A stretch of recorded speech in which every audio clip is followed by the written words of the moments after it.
This is the Future of Automotive with Steve Greenfield. Welcome back to the latest episode of the Future of Automotive on CBT News, where we put recent automotive and mobility news into the context of the broader themes impacting the industry. I'm Steve Greenfield from Automotive Ventures, and I'm really glad that you could join us this week. If you missed last week's show, you missed my 9 big predictions for the automotive industry for 2024. Don't forget to check that segment out. This week, I want to look forward and discuss what the investment climate may look like over the remainder of the year. First up, we should all be thankful that it looks like we successfully avoided a recession. And while 2024 may prove slower than usual growth, it's looking increasingly less and less likely that this will be the year that the US economy tips into a recession. Let's keep our fingers crossed and knock on wood. Having said that, high interest rates and declining inflation will likely continue throughout the year, which will continue to limit consumer spending. And the labor market is expected to weaken. Interest rates should begin to drift down from their recent highs. We're already seeing evidence of this in consumer mortgage rates. Though the downward trend likely won't be rapid, nor really that significant, any decline will help improve affordability to both homes and for vehicles. Over the course of 2024, consumer spending will likely slow down, but should remain healthy enough to continue to support moderate growth. So, the 2024 economy may not prove to be overly exciting, but will be in far better shape than if we were having to live through the recession that never came. Having said all of that, it is an election year, and this one is going to be a doozy. I fear that the mudslinging is going to get really bad, and there will be a lot of finger pointing back and forth about the big issues this year: the state of the economy, immigration, foreign policy, including China, Ukraine, and Israel, electric vehicles, and climate change. The IPO market is expected to effectively remain closed through the first 6 months of the year, but there should be signs of life of it opening back up the latter half of the year. The Fed should start to cut rates, albeit moderately, which will also help the markets. Mergers and acquisitions will accelerate throughout the year. The anticipation of rate reductions will motivate a lot of the capital that has been sitting on the sidelines, which will fear that valuations will start to strengthen. Private equity will begin to get energized, becoming an important buyer of companies driven by lower debt costs. AI will continue to be the big buzzword this year.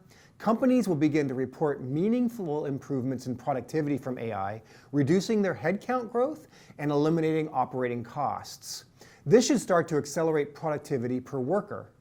Finally, in terms of the venture capital landscape in which Automotive Ventures exists, valuations for early-stage companies has already started to stabilize, and as the fear of recession has subsided, along with an environment of lower interest rates, companies will be better positioned to raise money and to ultimately exit.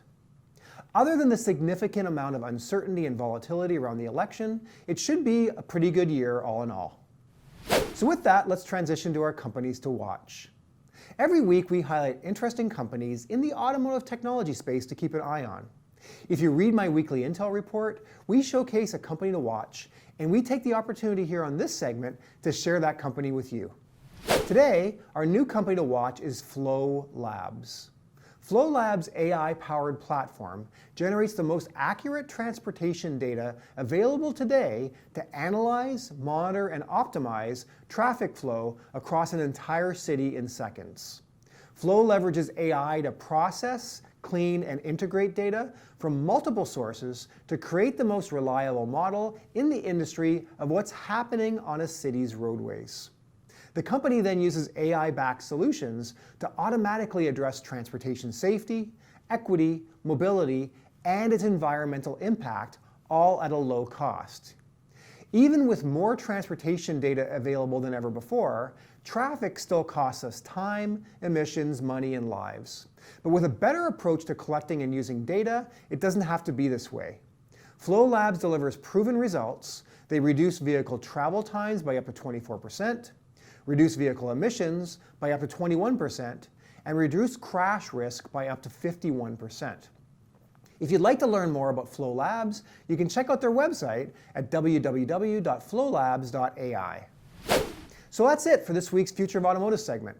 If you're an auto tech entrepreneur working on a solution that helps car dealerships, we want to hear from you. We are actively investing out of our new dealer fund. If you're interested in joining our investment club to make direct investments into auto tech and mobility startups, please join. There's no obligation to start seeing our deal flow, and we continue to have attractive investment deals available to our members. Don't forget to check out my book, The Future of Automotive Retail, which is available on Amazon.com, and keep an eye out for my new book, The Future of Mobility, which will be out early this year. Thanks as always for your ongoing support, and we look forward to working closely together with you to create the future of this industry. Thanks for tuning in to CBT News for this week's Future of Automotive segment, and we'll see you next week. Thanks for watching The Future of Automotive with Steve Greenfield.